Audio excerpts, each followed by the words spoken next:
This is utterly unacceptable, alien. Your negligence has cost us millions. Dr. Malcolm Whitner's voice boomed through the conference room, bouncing off the sterile white walls and making several of my colleagues flinch. I sat frozen in my chair, feeling the weight of 24 pairs of eyes boring into me. The quarterly staff meeting had transformed into my public execution. My name is Alien Voss, and after 15 years of dedicated service to Novamed Research Institute in Toledo, Ohio, I was being thrown under the bus without warning. At 54 years old, I had dedicated my entire professional life to ensuring our lab maintained impeccable standards. Every protocol followed to the letter. Every compliance check performed with meticulous attention to detail. Every new staff member trained with patience and precision. The National Institutes of Health Grant Committee has cited significant irregularities in compliance documentation as their reason for rescinding our funding. Malcolm continued, her thin lips barely containing her fury. $8.4 million. Gone. Her fist slammed against the polished conference table. I wanted to defend myself. The words formed in my throat, but died before reaching my lips. This wasn't about finding truth. This was about finding a scapegoat. The warning signs had been building since Meditech Solutions acquired our lab 6 months ago. Suddenly, quantity trumped quality. Deadlines became more important than data integrity, and the new wave of researchers brought in by corporate seemed to operate under different rules than the rest of us. Due to these compliance failures tied to our recent grant loss, Alien Voss is no longer with the company, Malcolm announced with clinical detachment. His office will be cleared by end of day. Without a word, I rose from my seat, straightened my navy blue blazer, the same one I'd worn on my first day at Novamed, and walked out. My footsteps echoed down the hallway toward my office as whispers erupted behind me. Dr. Erin Glass, one of Meditech's star recruits, caught my eye as I passed the open lab. She quickly looked away, her face flushing slightly. That small reaction confirmed what I had suspected for weeks, but couldn't prove. Until now. That is, I had followed protocol and documented everything, including things they obviously didn't think I would notice. My work wasn't just in the official systems, I kept my own parallel records. Call it professional paranoia or just good sense, but I'd maintained a private ledger of every deviation from standard procedure I'd observed since the merger. It was time to put those records to use. Over the years, I had witnessed the rise and fall of many promising researchers. Some crumbled under the pressure of publication deadlines. Others were seduced by the allure of groundbreaking results, cutting corners to achieve them. But I had always been the constant, the guardian of integrity in our lab, the one who ensured our science remained beyond reproach. I began at Novamed when it was still a small, independent research facility specializing in autoimmune disorders. Back then, we celebrated each small discovery with genuine excitement. Our founder, Dr. Elaine Novak, insisted that good science couldn't be rushed. Patience produces precision, she would say, adjusting her spectacles as she reviewed our findings. When Dr. Novak retired 5 years ago, things began to change. The new leadership was more focused on securing grants and patents than on methodical research. Then came the merger with Meditech Solutions, a corporate behemoth with deep pockets and shallow scientific principles. I cleared my desk methodically, placing 15 years of accomplishments into a cardboard box. Photographs of lab teams long since dispersed. Awards for excellence in laboratory management. The handwritten note from Dr. Novak thanking me for my unwavering dedication to the truth. Alien, do you need any help? I looked up to see Thomas Reynolds, a young lab technician I had trained 3 years ago. His expression was a mixture of concern and discomfort. Thank you, Thomas, but I'm almost finished. I offered him a reassuring smile. Just make sure you keep detailed records of everything you do, especially when it involves the chemical storage logs." His eyes widened slightly. "Is that what this is about? The chemical logs?" "Among other things," I replied carefully. "Just protect yourself, Thomas. And remember what I taught you about protocol documentation." After he left, I unlocked my bottom drawer and removed a plain black notebook, my personal ledger. Inside were dates, times, and observations that contradicted the official records, particularly those concerning Dr. Glass's accelerated trials and the suspicious amendments to chemical storage documentation. I slipped the notebook into my bag and took one last look around the office that had been my professional home for a decade and a half. The potted aloe plant by the window, the periodic table poster with my handwritten notes in the margins, the view of the parking lot where I had watched the seasons change through countless late nights and early mornings. At the door, I turned out the light and whispered a quiet goodbye to the place that had defined so much of who I was, or rather, who I had been. That evening, I sat at my kitchen table. The contents of my personal ledger spread before me like evidence at a crime scene. Pages of notes, screenshots printed and dated, copies of emails that contradicted official records. A timeline emerged, showing precisely when the integrity of our research began to falter. It started 3 months ago when Dr. Glass initiated a new trial protocol for an experimental arthritis treatment.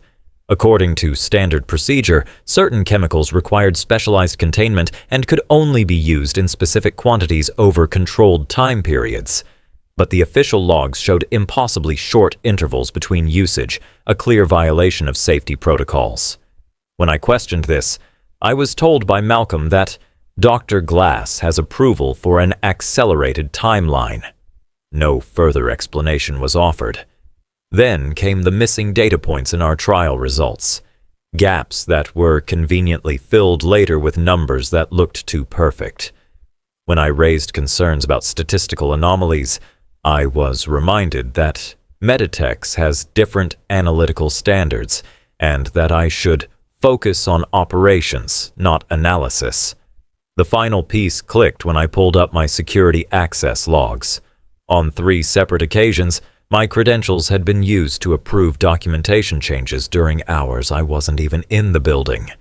Someone had used my authorization to validate modifications to critical compliance documents, documents now being used to blame me for the lost grant. My hands trembled as anger and betrayal washed over me. For 15 years, I had maintained an unblemished record. I had trained dozens of scientists in proper laboratory procedure. I had been the backbone of Novamed's reputation for excellence. And they had discarded me without a second thought. My phone buzzed with a text message from Thomas. "Everyone's in shock. They're already interviewing replacements for you. Glass seems nervous." Good, I thought. She should be nervous. I took a deep breath and opened my laptop. With methodical precision, I began organizing the evidence. First, a detailed letter to the Institutional Ethics Board, outlining the falsified data and naming those responsible. Then, a comprehensive report for the Occupational Safety and Health Administration, complete with time-stamped screenshots showing the chemical storage violations. As I worked, a sense of calm replaced my initial anger. This wasn't about revenge. It was about truth. It was about ensuring that scientific integrity wasn't sacrificed on the altar of corporate profits. By midnight, both documents were complete, ready to be sent the following morning. I closed my laptop and walked to the window, looking out at the quiet Toledo street. Tomorrow would change everything, not just for me, but for Novamed and Meditex as well. Before heading to bed, I laid out my clothes for the morning. The same navy blue blazer I'd worn on my first day, and again on what they thought was my last. But I would have one final visit to make, one final duty to perform as the guardian of truth I had always strived to be. Morning light filtered through my kitchen blinds as I sipped coffee and reviewed my documents one last time. Each allegation was backed by evidence. Each claim could be independently verified. I had been meticulous. It was who I was, after all. I sent both emails within minutes of each other, first to the ethics board, then to OSHA. The weight that lifted from my shoulders was immediate and profound. Whatever happened next, the truth was out. My phone rang almost immediately. The caller ID showed Novamed. I let it go to voicemail. Then another call. Malcolm's personal number. I silenced that too. I didn't need to hear their excuses or threats. The evidence would speak for itself. I dressed carefully, sliding my arms into the sleeves of my blazer with deliberate movements. In my bag, I placed a sealed envelope containing printed copies of everything I had sent electronically. Then I drove to the laboratory one last time. The receptionist looked startled when I walked in. "Mr. Voss, we were told." "I'm just dropping something off, Diane," I said with a calm smile, handing her the sealed envelope. "Please ensure this reaches the board of directors. It's important." As I turned to leave, I saw Dr. Glass hurrying down the hallway toward me, her face tight with concern. "Alien, wait!" she called out. I paused, allowing her to catch up. Up close, I could see the dark circles under her eyes, the strain etched into her features. "Can we talk?" she asked, her voice low and urgent. "Privately? I don't think we have anything to discuss, Doctor." "Glass," I replied evenly. "Please," she insisted, glancing nervously toward Malcolm's office. "What happened yesterday?" "It wasn't right. I tried to speak up, but you chose to remain silent," I finished for her. "Just as you chose to falsify those chemical storage logs. Just as you chose to use my credentials to approve documentation I never saw." Her face paled. "How did you—" 15 years, Doctor." Glass. 15 years of watching people come and go. 15 years of knowing every system, every protocol, every audit trail in this laboratory. I kept my voice level, professional. "Did you really think I wouldn't notice?" "It was Malcolm," she whispered, her eyes darting around to make sure no one was listening. "She said we needed those results fast-tracked for the quarterly report to Meditex. She said you were being difficult, slowing everything down with unnecessary checks." "Those unnecessary checks are what keep our research valid and our labs safe," I replied. "But it doesn't matter now. The truth is already on its way to those who need to see it." The color drained from her face. "What have you done?" "My job," I answered simply. "The one I've always done, whether anyone appreciated it or not." I walked out of Novamed for the final time, my head held high. By noon, my phone was buzzing constantly with calls from numbers I didn't recognize. By 2 o'clock, local news outlets were reporting that OSHA investigators had arrived at Novamed Research Institute for an unscheduled comprehensive inspection. By 4 o'clock, I received an email from someone I hadn't heard from in years, Dr. Elaine Novak herself. "Alien," it read, "I've been contacted by the ethics board regarding your report. I always knew you were the moral compass of my laboratory. Would you be willing to meet and discuss this further? There may be more that needs to be brought to light." I sat back in my chair, a small smile forming. Dr. Novak had been retired for years, but her name still carried significant weight in the scientific community. If she was getting involved, this was about to become much bigger than Malcolm or Meditex had anticipated. 2 days later, I sat across from Dr. Elaine Novak at her modest home in the historic district of Toledo. At 78, she still possessed the sharp, analytical mind that had built Novamed from nothing. Her living room was lined with books and academic journals, and family photos competed for space with framed scientific awards. "They've suspended all research activities pending investigation," she informed me, pouring tea into delicate cups. "OSHA found exactly what you said they would: critical violations in chemical storage and handling.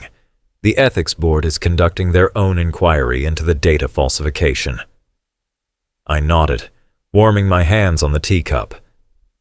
"And Dr. Glass?" "Placed on administrative leave. She's cooperating with investigators." Dr. Novak studied me carefully.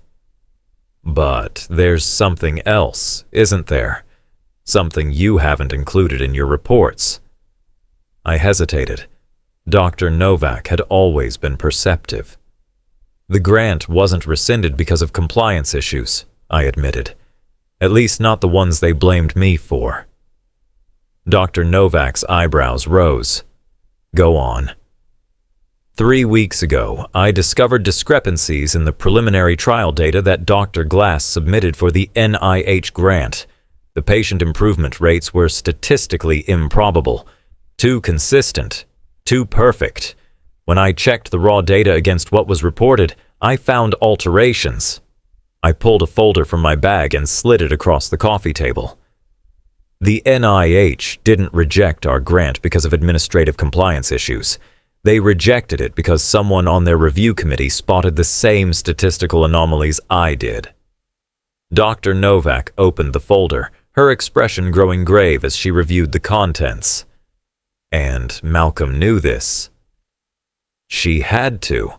I sent her a detailed analysis 2 days before the grant was officially declined. I took a sip of tea. When the rejection came through, she needed a scapegoat that wasn't Dr. Glass. She was her star researcher, her direct link to Meditex's approval, so she sacrificed me instead. Dr. Novak closed the folder with a decisive snap. After 15 years of exemplary service. "Corporate science," I said with a wry smile. "Quite different from how we used to do things." "Indeed." She set the folder aside and fixed me with an intense gaze. "Alien, I'm assembling an independent review committee. Several colleagues from my days at the university have agreed to help. With your documentation and testimony, we can ensure that appropriate action is taken." Just then, my phone buzzed with an incoming email. I glanced at it and felt a jolt of surprise. "It's from the National Institutes of Health Office of Research Integrity," I said, scanning the message. "They're requesting a formal interview regarding the grant application and subsequent events at Novamed." Dr. Novak nodded sagely. "The dominoes are falling. Once one oversight body gets involved, others typically follow." She leaned forward. "Alien, I want you to know something. What you've done, standing up for scientific integrity at great personal cost, is the very essence of what Novamed was founded upon.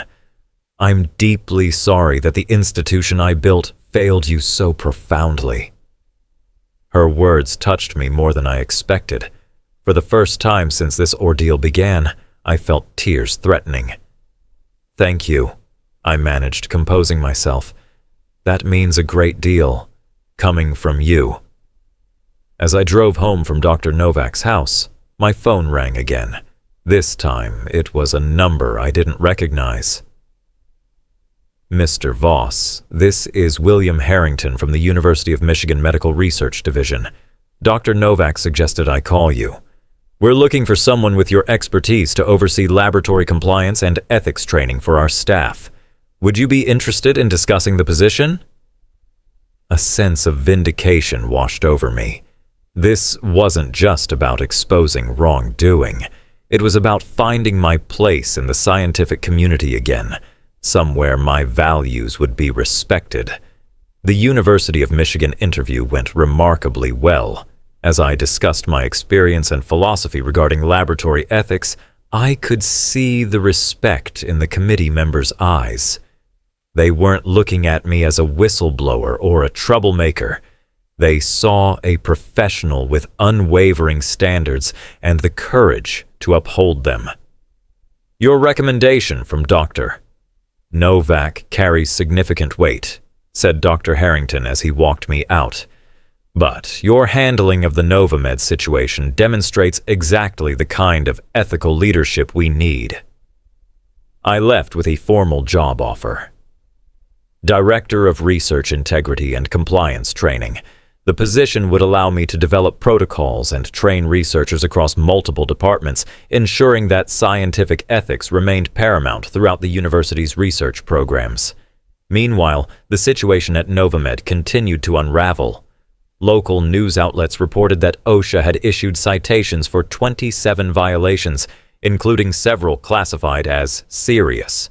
The resulting fines exceeded $300,000, but the damage to Novamed's reputation was far more costly. Dr. Glass had apparently broken under questioning, admitting to falsifying data at Malcolm's direction. She provided investigators with emails and recorded conversations that corroborated my evidence and extended the trail of deception further up the corporate ladder to Meditech's executives. 1 week after my visit to Dr. Novak, I received a call from an unexpected source, the board chairman of Novamed. "Mr. Voss, this is Harold Winthrop," came the grave voice. "I wonder if you might be willing to meet with the board. We're conducting an internal investigation parallel to the regulatory inquiries, and your insights would be invaluable." My first instinct was to refuse. They had allowed me to be publicly humiliated and dismissed without due process. But then I considered Dr. Novak's ongoing efforts to salvage the research institution she had built. "I'll meet with you," I agreed, but only with my legal representative present. 2 days later, I sat in the boardroom where, just weeks earlier, I had been publicly dismissed. Now, the power dynamic was entirely different. The board members looked tired and worried. Malcolm's chair was conspicuously empty. "Where is Dr. Whitner?" I asked as the meeting began. Harold Winthrop cleared his throat. "Dr. Whitner has been terminated effective immediately. We've also severed several key relationships with Meditech Solutions and are in the process of restructuring our leadership." I nodded, maintaining a neutral expression, despite the satisfaction I felt. "Mr. Voss," Winthrop continued, "we owe you a profound apology. The events that led to your dismissal were not only unjust but potentially criminal. The board has authorized me to offer you full reinstatement with a substantial compensation package for damages to your reputation and career." My attorney and I exchanged glances. We had anticipated this. "I appreciate the offer," I said carefully, "but I've accepted a position elsewhere. However, I would be willing to consult during your transition period to help restore proper protocols and procedures." The relief on their faces was palpable. They needed someone who understood the systems, someone who could help rebuild the laboratory's shattered credibility. We negotiated terms that included a public apology and retraction of all allegations against me. As we left the meeting, my attorney smiled. "That went even better than expected." "They're desperate," I replied. "The NIH has suspended all their current grants pending review. Without proper certification and compliance, they'll lose everything." That evening, I received a text message from Thomas. "They announced everything at an all-staff meeting today. Malcolm's gone, Glass is gone, and they said you were right all along.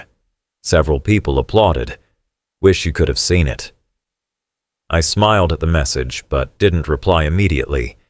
Instead, I opened my laptop and began drafting a comprehensive transition plan for Novamed, my final contribution to the laboratory I had served faithfully for 15 years. Sometimes, I reflected, the most powerful form of redemption isn't about getting even. It's about helping rebuild what was broken, but on better foundations. The congressional hearing wasn't something I had anticipated when I first sent those emails to the Ethics Board and OSHA. Yet, here I was, 6 months later, seated before the House Committee on Science, Space, and Technology, preparing to testify about research integrity in privately funded laboratories. Malcolm and 3 Meditech executives sat at a separate table, their faces grim. They had already faced federal charges for fraud relating to grant applications. Now they faced public scrutiny for the culture of deception they had fostered. "Mr. Voss," began Congresswoman Diaz, leading the questioning, "could you describe the events that led to your identification of these compliance violations?" For the next hour, I detailed everything. The pressure to produce results after the Meditech acquisition, the systematic dismantling of safety protocols, the falsification of data, and the attempt to use me as a scapegoat when the deception was discovered. "And in your professional opinion," asked another committee member, "how prevalent are these practices in the industry?" "More common than we'd like to admit," I answered honestly. "The pressure to secure funding and produce marketable results can override scientific integrity. That's why we need stronger whistleblower protections and more rigorous oversight." My testimony was broadcast on national news. Clips of my calm, detailed explanations contrasted sharply with Malcolm's defensive responses and the Meditech executives' evasions. Public opinion quickly solidified in favor of increased regulation for private research facilities. When I stepped down from the witness stand, Dr. Novak was waiting. She squeezed my hand and whispered, "You've done more than expose one lab's wrongdoing. You've sparked a national conversation about scientific ethics." As we exited the hearing room, reporters clamored for comments. I noticed Malcolm watching me from across the hallway, her expression a mixture of anger and defeat. Our eyes met briefly before she turned away. She had lost everything: her reputation, her career, and soon her freedom. I had gained something far more valuable: vindication. 1 year after my dismissal from Novamed, I stood at a podium in the University of Michigan's largest lecture hall, addressing a packed audience of students, faculty, and visiting researchers. The topic of my presentation: ethical guardianship, maintaining integrity in scientific research. "The pressures you will face in your careers are real," I told them. "Funding constraints, publication demands, corporate interests. But the moment you compromise scientific integrity is the moment you stop being a scientist and become something else entirely, something far less valuable to humanity." From my position at the university, I had developed a comprehensive training program, now being adopted by research institutions across the country. My experience had been transformed into a cautionary tale with practical applications. After the lecture, as attendees filed out, I noticed a familiar face approaching: Thomas Reynolds, my former lab technician. "Dr. Voss," he greeted me with a broad smile. That was inspiring. "It's just Professor now," I corrected him gently. "How are things at Novamed?" "Completely different," he replied. "The new leadership team has implemented all the protocols you designed. We're smaller now, but the work feels honest again." We chatted about the changes. Novamed had survived, though diminished in size and scope. Meditech had paid hundreds of millions in fines and settlements. Malcolm and 2 Meditech executives had received federal prison sentences for fraud. As for Dr. Glass, she had avoided incarceration by cooperating fully with investigators, but her scientific career was effectively over. "I've been offered a research position here at the university," Thomas mentioned hesitantly. "I was hoping you might serve as my advisor." I smiled, remembering the young man who had stood by me when others turned away. "I'd be honored, Thomas." Later that evening, I received an email notification from a scientific journal. My article on research ethics reform had been accepted for publication. The system was changing, slowly but surely, and I had played my part.